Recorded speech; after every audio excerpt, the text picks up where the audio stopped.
तो आ गए हम लोग अध्याय 20 में आज। तो अध्याय 20 में ये आपका विवाह संबंध अपराध के विषय में बताता है। तो 493 नंबर धारा ये बताता है कि विधि पूर्ण विवाह का प्रवंचना से विश्वास उत्प्रेरित करने वाले पुरुष द्वारा कारित सहवास। फिर 494 है पति या पत्नी के जीवन काल में पुनः विवाह करना। फिर 495 है वही अपराध पूर्ववर्ती विवाह को उस व्यक्ति को छिपाकर जिसके साथ पश्चातावर्ती विवाह किया जाता है। फिर 496 ये बताता है कि विधि पूर्ण विवाह के बिना कपट पूर्वक विवाह कर्म पूरा कर लेना। फिर 497 नंबर धारा ये बताता है कि जार कर्म। 498 नंबर धारा ये बताता है कि जो है उस पर लगता है जो विवाहित स्त्री को आपराधिक आशय से फुसलाकर ले जाना या निरुद्ध रखना। फिर अध्याय 20 आ जाता है। 20 का क पति या पति के नातेदारों द्वारा क्रूरता के विषय में। 498 क किसी स्त्री के पति या पति के नातेदार द्वारा उसके प्रति क्रूरता करना। फिर 499 मानहानि है। फिर 500 नंबर धारा है मानहानि के लिए दंड है। 501 है मानहानि कारक जानी हुई बात को मुद्रित या उत्कीर्ण करना। फिर 502 है मानहानिकरण विषय रखने वाले मुद्रित या उत्कीर्ण पदार्थ का बेचना।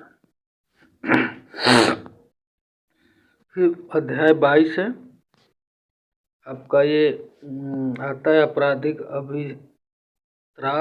अभित्रास अपमान और क्षोभ के विषय में। 503 नंबर धारा में आपराधिक अभित्रास है। 504 नंबर धारा में लोक शांति भंग करने को प्रकोपित करने के आशय अपमान।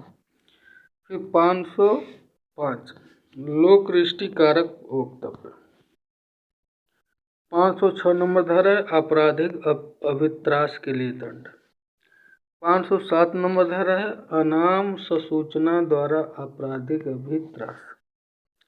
फिर 508 नंबर धारा है व्यक्ति को यह विश्वास करने के लिए उत्प्रेरित करके कि वह दैवी अप्रसाद का भाजन होगा कराया गया है।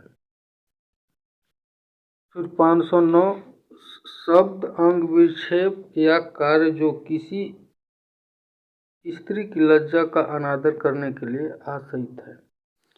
510 नंबर है मत व्यक्ति द्वारा लोक स्थान में अवचार। फिर आपका आ जाता है धारा अध्याय 23 जिसमें अपराधों को करने के प्रयत्नों के विषय में है।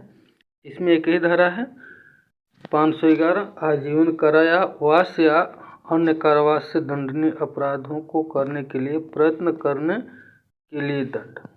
तो टोटल 1 से 511 तक अनुच्छेद था, ये धारा था, जिसे धारा खत्म करने के पश्चात में अब ये सारे धारा जो है इंड हो जाता है। जो अब हम जो नया चैप्टर स्टार्ट करेंगे वो स्टार्ट करेंगे आर्टिकल से, जो है आर्टिकल होगा जिसमें ये कहा जाता है कि अनुच्छेद का विस्तार पूरा एक एक अनुच्छेद को हम विस्तार से पढ़ेंगे कि ये अनुच्छेद 1 से 395 तक क्या क्या कहता है, पूरे डिटेल्स हम पढ़ेंगे। उसके बाद अनुच्छेद खत्म करने के बाद फिर हम आएंगे आईपीसी, जो है ये इंडियन पेनल कोड में।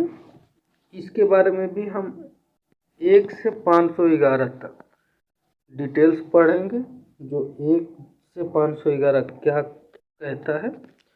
तो ये सबसे लेके मैं आज ये चैप्टर जो है एंड होगा।